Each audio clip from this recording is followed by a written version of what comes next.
Yo, halo guys, selamat datang lagi di channel gua ya, Main Pimen ya, channel para wibu se-Indonesia. Setelah kita membahas Darling in the Franxx pada video kemarin, di video kali ini kita bakal ngebahas tentang Nagatoro-san season ketiga, yang bisa dibilang gua kembali membahas video request dari kalian ya, subscriber gua gitu. Terima kasih buat kalian yang udah request di video-video gua ya. Jadi buat kalian yang mau request, di kolom komentar aja. Kalau misalkan videonya belum gua buatin, itu berarti gua lagi mencari infonya.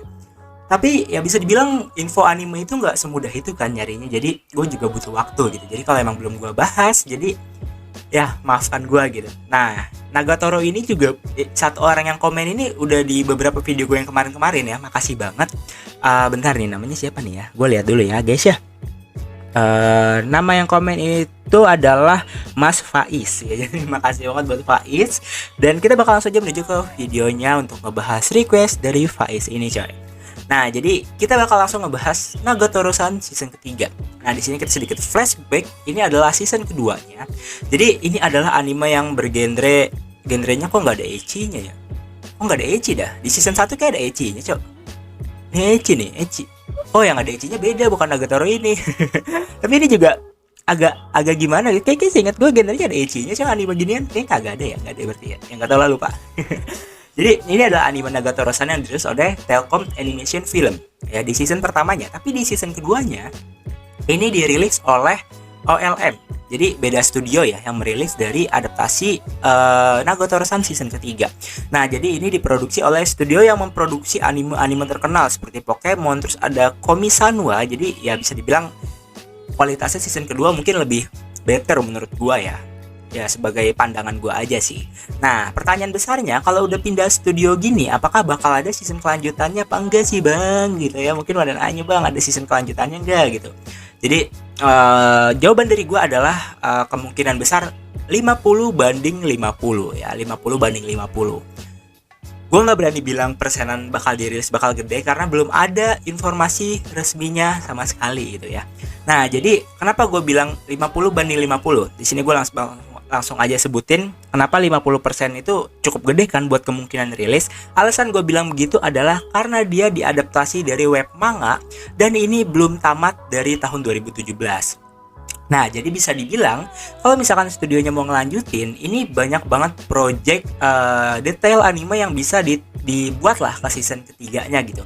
Jadi maka dari itu gue ya menaruh harapan 50% kemungkinannya bakal dirilis gitu untuk season ketiganya. Karena emang web manga ini kan jatuhnya kok kayak webtoon ya. Jadi ini berasal dari web manga ya. Tipenya web manga nih. Manga apa web manga sih? Web manga ya, web manga itu kayak jatuhnya webtoon gitulah, kayak mirip-mirip webtoon, cuman ya nggak harus webtoon juga gitu, beda sama yang source manga biasa ya. Jadi ya karena ininya masih berlanjut, jadi kemungkinan besar dia juga bakal berlanjut ya. Mungkin itu detail singkat yang bisa gue kasih tahu kepada kalian. Nah, jadi untuk faktor kedua kenapa 50% kemungkinan rilis itu, yaitu karena rating dan membernya yang masih mendukung, yang bisa dibilang ini tuh bakal masih membuat keuntungan lah kalau misalkan dia dirilis ke season ketiganya, karena member 279.000 buat anime yang bergenre kayak gini itu cukup tinggi lah bagi studio OLM. Apalagi OLM seingat gue nggak pelit sama season kelanjutan ya. Contohnya ini Komi-san aja dilanjut ke season kedua, terus Pokemon aja bisa dibilang rame lah dilanjutin seasonnya gitu, berseason-season gitu. Apalagi ya ini anime ini ya, Kursuria dilanjut ke sih, sabar Kursuria aja ada season kedua nih yang bisa dibilang ratingnya tinggi, member juga tinggi gitu. Jadi ya kalian bisa dibilang boleh pede lah kalau Nagatoro bisa dilanjutin ke season keduanya gitu ya, karena ya memang begitu guys, bakal ada gitulah. Ya bisa dibilang gue berani dah 60% kemungkinan rilis gitu, nggak 50% aja. Itu untuk kemungkinan dari gue pribadi. Cuman ya kelemahannya kalau emang bakal dirilis, dia bakal lebih lama, bisa 2024 tahun ini di akhir dikonfirmasi dan rilisnya di tahun 2025. Nah, kenapa gue bilang nih ya, salah satunya kemungkinannya itu masih ada 40% lagi lah ya. Gue ngambil berarti 60% bakal rilis, 40% lagi kemungkinan gak bakal rilis. Itu cuma ada satu faktor sebenarnya, cuman ya mempengaruhi banget. Nah, kalau dari yang gue riset ya, gue lihat kalau anime yang season kelanjutannya dilanjutin sama studio lain, biasanya dari studio lain itu jarang banget, jarang banget yang namanya ngelanjutin lagi ke season kelanjutan dari anime yang udah dilanjutin seasonnya dari studio lain ya. kalian semoga nyampe tuh ya bahasa gua.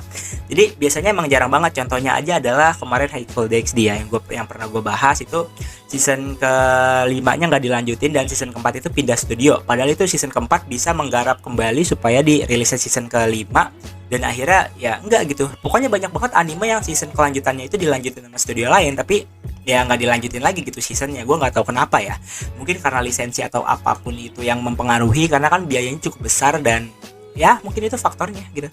Jadi ya semoga video kali ini bisa jelas gitu ya buat Faiz ya. Ya makasih juga buat kalian yang udah ngeklik, semoga bisa berguna infonya, dan sampai jumpa lagi di video berikutnya. Dadah, thank you, arigatou gozaimashita buat yang udah menonton video ini. Bye bye, thanks for watching guys, see you later. Jangan lupa request, oke?